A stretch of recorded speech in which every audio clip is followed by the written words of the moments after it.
MDH। आज बात करने जा रहे हैं चाइना के उस खुराफात की जिससे पूरी दुनिया उसके खतरे की जद में है। जी हां, दुनिया पर इस वक्त तीसरे विश्व युद्ध का सबसे बड़ा खतरा मंडरा रहा है और इस बार तबाही का सेंटर कोई और नहीं बल्कि बीजिंग है। जी हां, सुपर पावर बनने की सनक में डूबी चीन दुनिया से छुपकर तबाही का ऐसा सामान तैयार कर रहा है। पूरी मानवता पल भर में राख हो सकती है इस खतरनाक हथियार से। शी जिनपिंग की सेना ने अब सीधे तौर पर परमाणु और केमिकल वॉर यानी रासायनिक युद्ध की खौफनाक तैयारी शुरू कर दी है। लेकिन हैरान करने वाली बात यह है, यह सिर्फ चीन खुद को विनाश के लिए तैयार नहीं कर रहा, बल्कि बड़ी बात यह है वो अब दूसरों को भी महाविनाश के ये गुण सिखा रहा है। एक बेहद गुप्त और सनसनीखेज रिपोर्ट में चौंकाने वाला दावा किया गया है कि चीन अपने सुपर सीक्रेट ठिकानों पर रूसी सैनिकों को बुलाकर सबसे घातक और जानलेवा मिलिट्री ट्रेनिंग दे रहा है। रूस की मजबूरियों का फायदा उठाकर ड्रैगन उन्हें रेडिएशन और जानलेवा केमिकल हमलों से निपटने के साथ साथ उनके इस्तेमाल के तरीके भी सिखा रहा है। इस पूरी साजिश का भंडाफोड़ रूस के ही एक लीक हुए सीक्रेट सरकारी दस्तावेज से हुआ है। चीन में जो हुआ कोई सामान्य सैन्य अभ्यास नहीं था, बल्कि दुनिया को राख के ढेर में बदलने की क्रूर साजिश थी। चीन अब तक दुनिया के सामने खुद को बेकसूर बताता रहा, लेकिन इस लीक दस्तावेज ने ड्रैगन की चालाकी का सरेआम पर्दाफाश कर दिया है। जी हां, पश्चिमी देश इस खुलासे के बाद से टेंशन में है। इस मुद्दे पर खास बातचीत करेंगे, कुछ मेहमान भी हमारे साथ होंगे। लेकिन बंद कमरों में सीक्रेट बंकर्स में जिनपिंग और पुतिन की सेना मिलकर क्या खिचड़ी पका रही है, आइए सबसे पहले आपको वो बता देते हैं। कुछ सवाल हैं। जी हां, ड्रैगन की डर्टी गेम को लेकर इंडिया न्यूज के सवाल हैं दर्शकों, और फिर इन्हीं सवालों पर हम चर्चा आगे करेंगे।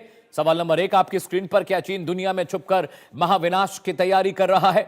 सवाल नंबर 1 आपकी स्क्रीन पर दर्शकों। सवाल नंबर 2, रूसी सैनिक को दी जा रही केमिकल वॉर ट्रेनिंग के पीछे चीन का मकसद क्या है? यह बहुत अहम सवाल है। सवाल नंबर 3 आपकी स्क्रीन पर आने जा रहा है।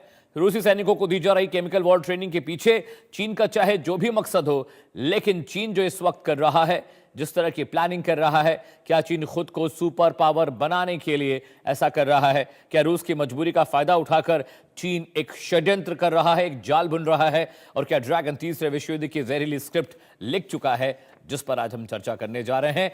क्योंकि परमाणु सुपर पावर बनने के बाद केमिकल वॉर में जाना बहुत खतरनाक, बहुत घातक होगा। जी हां, पुतिन जिनपिंग का केमिकल प्लान क्या है दर्शकों? पहले ग्राफिक के जरिए मैं वो कंटेंट आपको बताता हूं, फिर 2 खास मेहमान मेरे साथ जुड़ेंगे, उनसे इस विषय पर हम चर्चा करेंगे। इस रिपोर्ट में दावा क्या किया गया है? अगस्त 2025 में रूसी रक्षा मंत्री आंद्रेई बेलोसोव ने जारी किया था इंटरनल डॉक्यूमेंट। आदेश में लिखा, रूसी सेना का स्पेशल डेलीगेशन चीन जाएगा। रशियन सेना का स्पेशल डेलीगेशन चीन जाने की बात थी। दावा नंबर 3 जो इस रिपोर्ट में, जो लीक रिपोर्ट है जिसमें बात कही जा रही है, चीन में पीएलए के ठिकानों पर ट्रेनिंग के लिए 200 रूसी सैनिकों को बाकायदा बुलाया गया था। इनका एक उनकी ब्रिगेड तैयार हुई थी 200 सैनिकों की, जो ट्रेनिंग के लिए वहां जाने वाले थे। जी हां दर्शकों, दावा नंबर 4 क्या है? नवंबर 2025 से ट्रेनिंग शुरू हुई। सीक्रेट ठिकाने पर 3 हफ्ते का कोर्स भी चला। केमिकल और एटॉमिक वेपन्स को चलाने, उनको हैंडल करने की ट्रेनिंग का दावा किया गया है इस रिपोर्ट में। दावा नंबर 5, ट्रेनिंग का focus radiological, biological, chemical weapon से हमला और बचाव है। आखिर चीन तैयारी किस चीज की कर रहा है दर्शकों? यह बहुत खतरनाक है।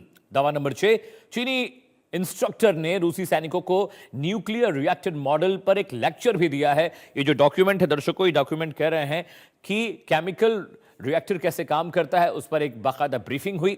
दावा नंबर 7 आपकी स्क्रीन पर, केमिकल रिकॉनिसेंस रेडिएशन से रिकॉनिसेंस वेंटिलेशन सिस्टम को बचाने की ट्रेनिंग दी गई। अब समझिए केमिकल रिकॉनिसेंस होता क्या, मैं आपको आगे बताऊंगा। लेकिन तीसरे विश्व युद्ध का सीक्रेट बंकर कहां बन रहा है, किस तरह से बन रहा है, और आखिर उसके पीछे की मंशा क्या है चाइना और रशिया की, उस पर हम बात करेंगे। मकसद क्या है चीन का, आपको बता दें, चीन का मकसद नंबर 1 आपकी स्क्रीन पर आने जा रहा है दर्शकों। ये ग्राफिक्स रासायनिक और परमाणु युद्ध में अपनी बादशाहत स्थापित करना चाहता है, क्योंकि आने वाले टाइम में साइबर जंग होगी, केमिकल वेपन जंग होगी, जिसका जिक्र है। चीन का मकसद नंबर 2, रूस को मोहरा बनाकर पश्चिमी देशों पर रणनीतिक दबाव बनाने की योजना पर भी काम कर रहा है।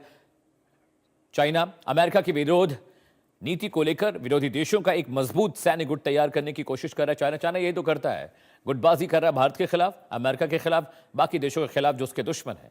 दावा नंबर 4, रूसी सेना की युद्ध क्षमता का अपने हक में इस्तेमाल करना चाहता है, यानी अब रशियन आर्मी को भी चाइना मैनिपुलेट करना चाहता है। चीन का मकसद नंबर 5, खुद को वैश्विक व्यवस्था का एकमात्र नया सुपर पावर बनाने की मंशा। शी रखते हैं, शी जिनपिंग रखते हैं। तबाही के नए हथियारों का लाइव और सीक्रेट टेस्ट करना भी चाइना का मकसद है, जिसकी वजह से वो रशिया की पूरी मदद ले रहा है। 200 सैनिकों को ट्रेनिंग दी गई है स्पेशल केमिकल वेपन चलाने की। इसके अलावा एशिया प्रशांत क्षेत्र में अपना एक तरफा और खौफनाक जो अपना दबदबा है वो बनाने और उसको मजबूत करने की कोशिश में चाइना लगा हुआ है। दर्शकों, आगे बढ़ते हैं। हमने आपको बता दिया कि कूटनीतिक तौर पर, सामरिक रूप पर किस तरह से चाइना खुद को एनहांस कर रहा है, लेकिन एक और जरूरी इंफॉर्मेशन जो आपको मैं देने जा रहा हूं, पुतिन जिनपिंग का जो सीक्रेट लीक हुआ है वो क्या है, उसके बारे में जरा आपको बाकायदा डिटेल में बता दूं। जी हां, यूरोपीय संघ का दावा है कि सीक्रेट ट्रेनिंग चीन की नहीं, चीन की ही धरती पर हुई। ये काजा क्लास विदेश नीति प्रमुख ईयू ने बोला है, जो यूरोपियन यूनियन के विदेश नीति प्रमुख हैं। चीन को बदनाम करने की घिनौनी साजिश है, ये विदेश मंत्रालय चीन का कह रहा है। ईयू का दावा है कि खुफिया नेटवर्क और पुख्ता कूटनीतिक सूत्रों से यह पुष्टि हुई है। चीन कहता है ये सारे आरोप पूरी तरह से झूठे और मनगढ़ंत हैं। यूरोपियन यूनियन जो कह रहा है उनके आरोपों का जवाब चाइना दे रहा है। बारीकी से हिसाब लगा रहे हैं कितने गंभीर सैन्य और रणनीतिक नतीजे होंगे इस ट्रेनिंग के। चीन कहता है यूक्रेन संकट पर स्टैंड हमेशा से बिल्कुल साफ और न्यूट्रल रहा है हमारा।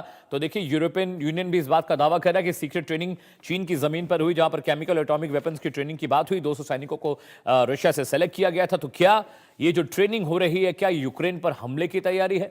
क्या ये केमिकल वेपन यूक्रेन पर रशिया बरसाने की कोशिश कर रहा है, जिसकी वजह से उसने अपने सैनिकों को चाइना इन वेपन ट्रेनिंग के लिए भेजा था? जी हां, न्यूक्लियर केमिकल है क्या, उसका इंपैक्ट क्या है, आफ्टरमाथ क्या है, वो मैं आपको बताने जा रहा हूं। देखिए, न्यूक्लियर पल भर में बड़े बड़े महानगरों को राख करने में सक्षम है, जबकि केमिकल वेपन हवा में घुलकर धीरे धीरे लोगों को मारता है।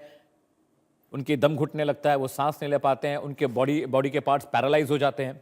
रेडिएशन से सालों तक लाइजाल बीमारियां होती हैं। केमिकल में त्वचा गलने लगती है, आंखें अंधी हो जाती हैं, बॉडी पार्ट्स काम करना बंद कर देते हैं। ये सिम्टम्स हैं अगर न्यूक्लियर वेपन होता है और केमिकल वेपन में फ़र्क मैं बता रहा हूँ। आने वाली पीढ़ियाँ जो हैं उनके अंदर रेडिएशन का इम्पैक्ट होता है, तो वो दिव्यांग पैदा होते हैं, उनके बॉडी पार्ट्स में प्रॉब्लम होती है। लेकिन केमिकल वेपन के साथ क्या है कि ये जनरेशन टू जनरेशन ट्रांसफर नहीं होता। चलिए, दो खास मेहमान मेरे साथ जुड़े हैं। ग्रुप कैप्टन वीएन झा साहब मेरे साथ हैं, डीआरडीओ के पूर्व डायरेक्टर हैं। सर, बहुत बहुत आपका स्वागत है। इसके अलावा मेरे साथ ग्रुप कैप्टन यूके देवनाथ साहब हैं, is a former air force officer. Sir ने बहुत सारे मिग उड़ाए हैं और इनके जो एक्सपीरियंस है, उन एक्सपीरियंस के हिसाब पे हम पाकिस्तान और चाइना के स्ट्रेटजी को डिकोड करते हैं। आप दोनों का बहुत बहुत स्वागत है। वीएन झा सर, मैं आपके पास सबसे पहले आ रहा हूँ। चाइना ने 200-250 सैनिकों को स्पेशल केमिकल वेपन और जो मास डिस्ट्रक्टिव वेपन है, एटॉमिक वेपन्स की ट्रेनिंग दी है। ये रशियन सोल्जर्स थे जो चाइना की जमीन पर ट्रेनिंग ली है इन्होंने।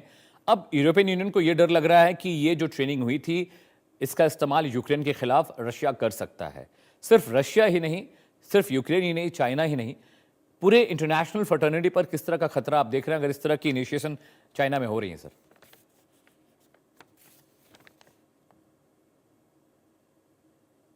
सवाल किससे था?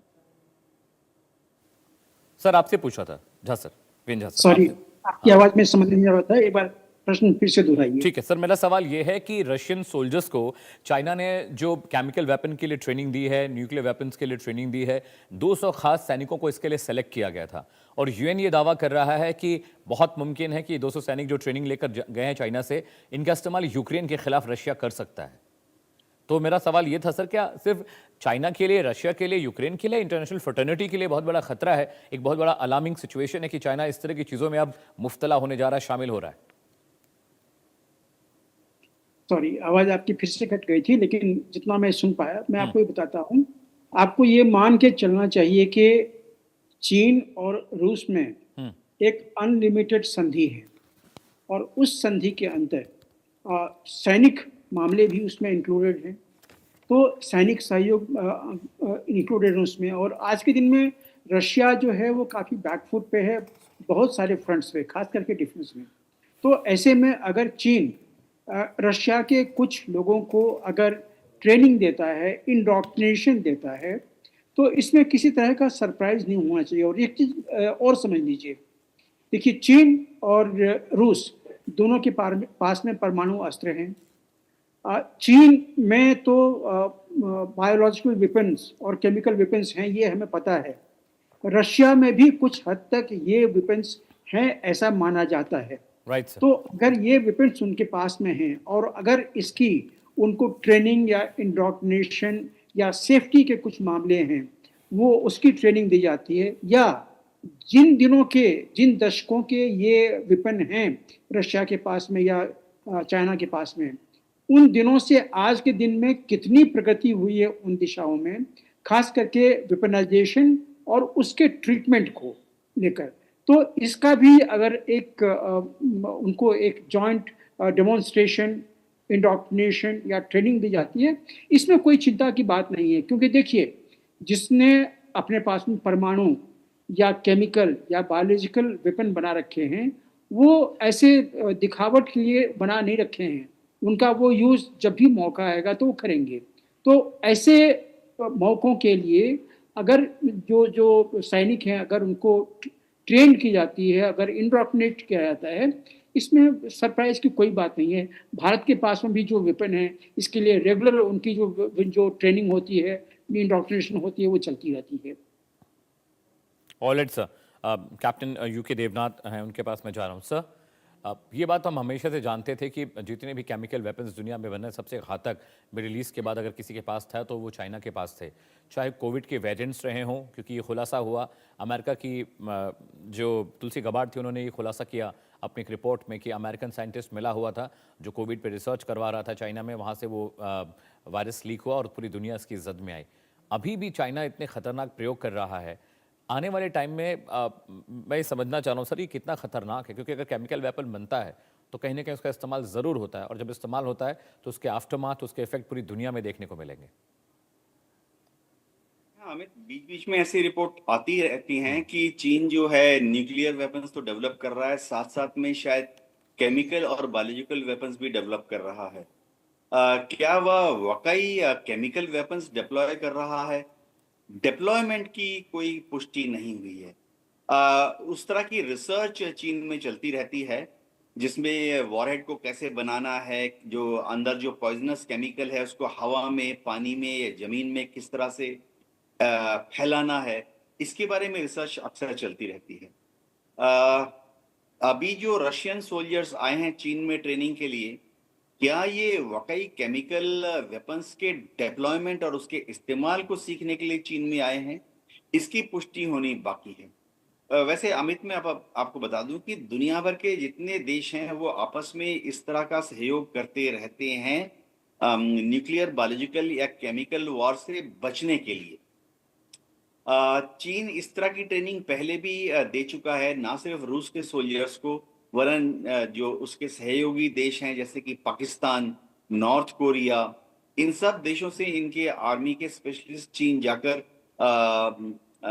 एनबीसी यानी न्यूक्लियर, बायोलॉजिकल, केमिकल वॉरफेयर के बारे में सीखते रहे हैं। लेकिन जैसे इनका जो पाकिस्तान का जो कंटिजेंट गया था, मैं आज से 15 साल पहले की बात कर रहा हूं, पाकिस्तान का जो कंटिजेंट गया था चीन में ट्रेनिंग लेकर वापस आया, वो उनकी ट्रेनिंग भी ऐसे 1 महीने की थी। तो जब हमारे लोगों ने छानबीन की तो पता लगा कि चीन में उनकी जो ट्रेनिंग हुई थी पाकिस्तान के सोल्जर्स एंड ऑफिसर्स की, वो ज्यादातर रक्षात्मक दृष्टि से हुई थी कि अगर पाकिस्तान के ऊपर कोई केमिकल हमला हो जाता है या पाकिस्तान के ऊपर कोई बायोलॉजिकल हमला हो जाता है तो उससे किस तरह से बचना है, उसको किस तरह से कंटेन करना है, यानी सीमित रखना है कि वो हवा में, जल में या जमीन पर ना फैले। सबसे बड़ी बात है उसका ट्रीटमेंट कैसे किया जाएगा। तो देखना ये पड़ेगा कि क्या रशियन सोल्जर्स को आक्रामक तरीके सिखाए जा रहे थे या महज रक्षात्मक तरीके सिखाए जा रहे थे। वैसे एक सेंटेंस में बता दूं कि इंडिया में भी हमारी आर्मी, नेवी, एयरफोर्स, हम भी हमारे सोल्जर्स को और ऑफिसर्स को, एयरमैन को ट्रेन करते हैं एनबीसी वॉरफेयर के लिए, न्यूक्लियर, बायोलॉजिकल, केमिकल वॉरफेयर के लिए। एयरफोर्स के ट्रेनिंग सेंटर्स 2 जगह पे हैं और आर्मी का ट्रेनिंग सेंटर 1 जगह पर है। नेवी जो है वो अपने सेलर्स को ट्रेनिंग के लिए ज्यादातर एयरफोर्स के पास ही भेजती है। नेवी ने एनबीसी के लिए अभी तक अपना अलग से कोई सेंटर खोला नहीं है।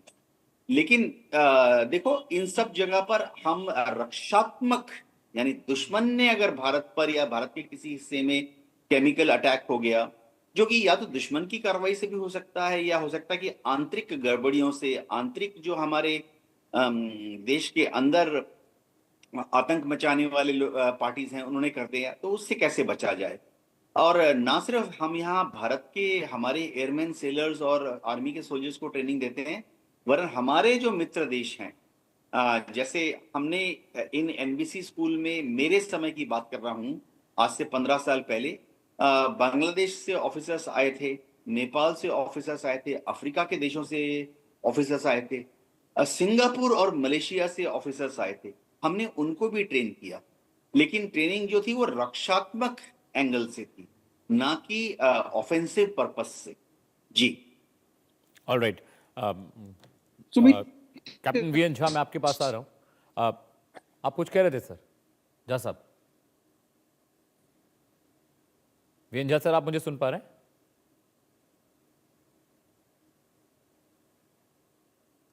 शायद उनका नेटवर्क नहीं आ रहा है। वीएन झा सर, आप मुझे सुन पा रहे हैं? सुमित, आपकी आवाज आ रही है आपको? आवाज से कट जाती है।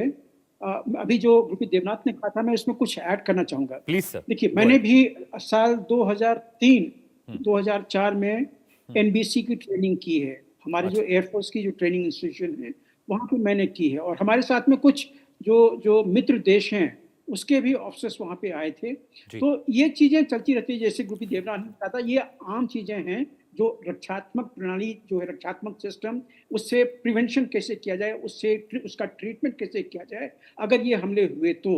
और यहीं पे जो गारमेंट्स होते हैं, एनबीसी के गारमेंट्स, वो उसकी डेमोन्स्ट्रेशन दी जाती है कि इसको कैसे ऑपरेट करते हैं और कैसे इसका बेस्ट यूज कर सकते हैं। तो इससे कोई घबराने वाली बात नहीं है। और जहाँ तक ऑफेंसिव कैपेबिलिटी है, तो आप ये जान लीजिए कि जो भी इंस्टीट्यूट या जो भी प्रतिष्ठान एनबीसी वॉर हेड बनाती है, उसका परीक्षण करती है, टेस्टिंग करती है, तो उससे सबसे बड़ा घातक यूज उसको कैसे किया जाए, ये भी वही देती है। और इसको सबों को ये चीजें नहीं दी जाती, ये कॉन्फिडेंशियल है। दूसरी चीज, केमिकल वेपन जो है आज के दिन में बैंड है यूएन द्वारा। तो खुले रूप से किसी भी इंस्टीट्यूट में इसका जो ट्रेनिंग है वो नहीं मिलता है। बायोलॉजिकल के लिए मैं आपको ये भी आपको बता दूं कि चीन जो है, उसने पाकिस्तान को अपना एक गेटवे बना रखा है। 2018 में और 2019 में पाकिस्तान में 2 लैब ऐसे सेटअप हुए हैं जहां पे चीन ने अपने बायोलॉजिकल जो एजेंट्स हैं, जो संक्रमण हैं, उसका वहाँ पे लैब बना रखा है। और इसलिए ये भी अंदेशा हो रहा था कि जब 2020 में ये कोरोना का चीज़ें हुई थी, तो ये कहाँ से लीक हुआ था। वैसे ये लीक हुआ था तो चाइना के सरजमीन से ही, लेकिन कहाँ से लीक हो सकता है, ये आपको अंदाजा रखना पड़ेगा। क्योंकि पाकिस्तान में 2 लैब चीन ने बनाए हुए हैं, जहाँ के चाइना के ही एजेंट संक्रमण जो हैं वो वहाँ पे रखे गए हैं, और उसका वहाँ पे कल्चर और वहाँ पे टेस्टिंग होती है। तो ये सब चीज़ें जो हैं, ये अक्सर पब्लिक डोमेन में नहीं आती हैं। क्योंकि मैं रक्षा में रह चुका हूँ और मैं एनबीसी को फॉलो करता आ रहा हूँ, इसलिए मुझे इसका पता है। तो देखिए, अभी कोई ज़्यादा अलार्म होने की कोई ज़रूरत नहीं है भारत को या किसी भी देश को। और जैसा गुरप्रीत देवनाथ कह रहे थे, मैं बिल्कुल सहमत हूँ कि अगर रूस से कुछ लोग ट्रेनिंग के लिए वहाँ पे आए हुए हैं, तो यही प्रिवेंशन और ट्रीटमेंट, ये जो 2 चीज़ें हैं, इसकी यूजुअली ट्रेनिंग मिलती है, जो हमारे यहाँ भी बाकी जो मित्र देश हैं उसके आर्म फोर्सेस को, चाहे वो ऑफिसर्स कैडर के हो या नॉन ऑफिसर्स कैडर के हो, उनको ये मिलती रहती है। सुमित सर, डीआरडीओ बहुत सारे रिसर्च कर रहा है वेपन डेवलपमेंट के लिए। क्या अभी जिस तरह के सिचुएशन है पूरी दुनिया में ड्रोन से, क्योंकि बहुत सारी रिपोर्ट्स हैं कि ड्रोन के जरिए भी केमिकल वेपन का इस्तेमाल बहुत सारे देश उसको प्लान कर रहे हैं, तो डीआरडीओ क्या इस तरह से केमिकल वेपन, क्या हम खुद का अपना कुछ बना रहे हैं, कोई बायोलॉजिकल वेपन रिसर्च हम कर रहे हैं बड़ी आने वाले दिनों में चाइना और पाकिस्तान जैसे देशों से लड़ाई के लिए?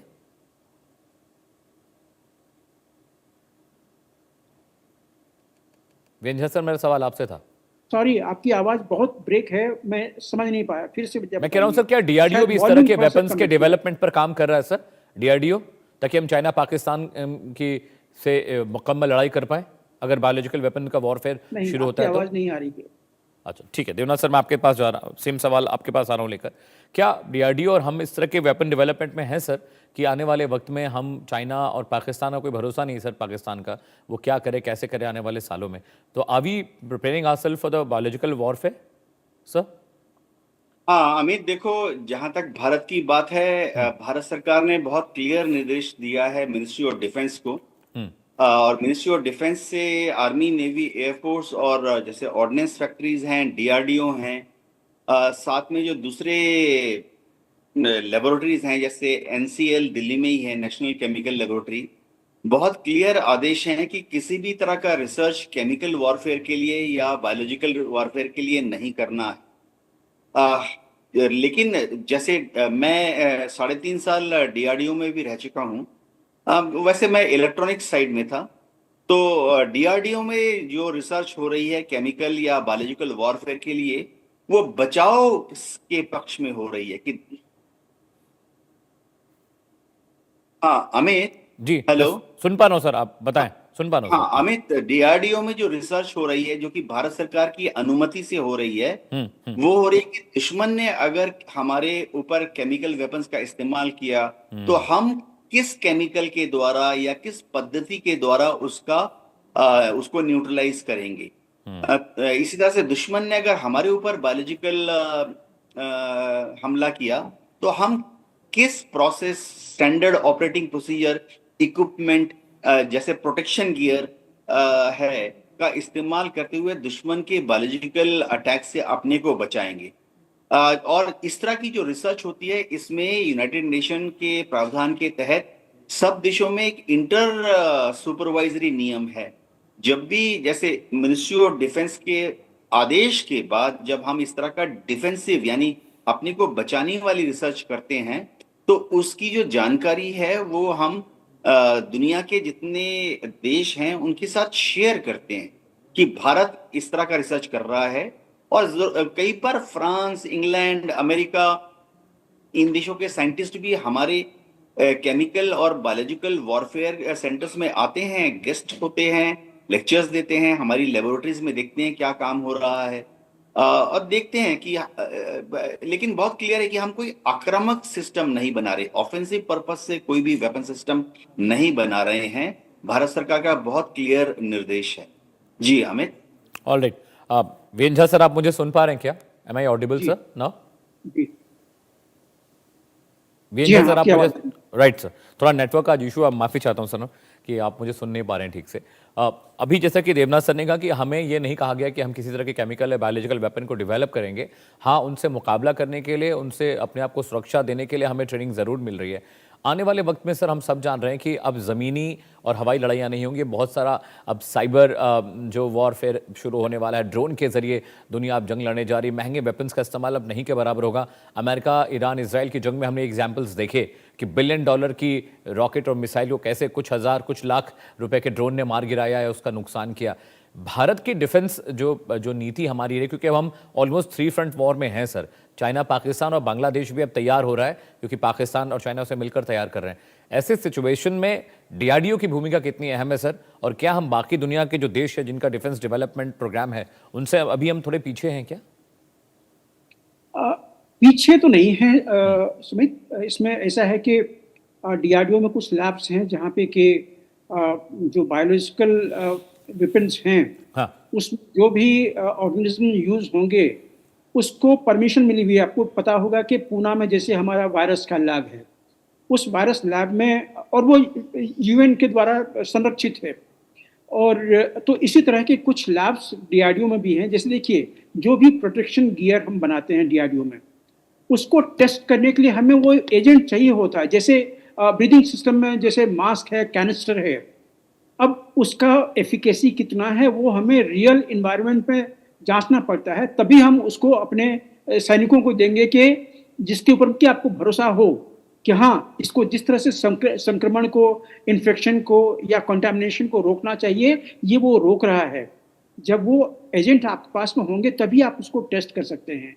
तो देखिए, यूएन ने अपनी पॉलिसी बनाई है कि कोई इसको यूज नहीं करेगा, लेकिन यूज तो लोग कर रहे हैं, चाहे वो जो भी देश हो, वो चाहे लिमिटेड क्वांटिटी में ही सही, हमने देखा है सीरिया में किस तरह से केमिकल वेपन यूज हुआ था।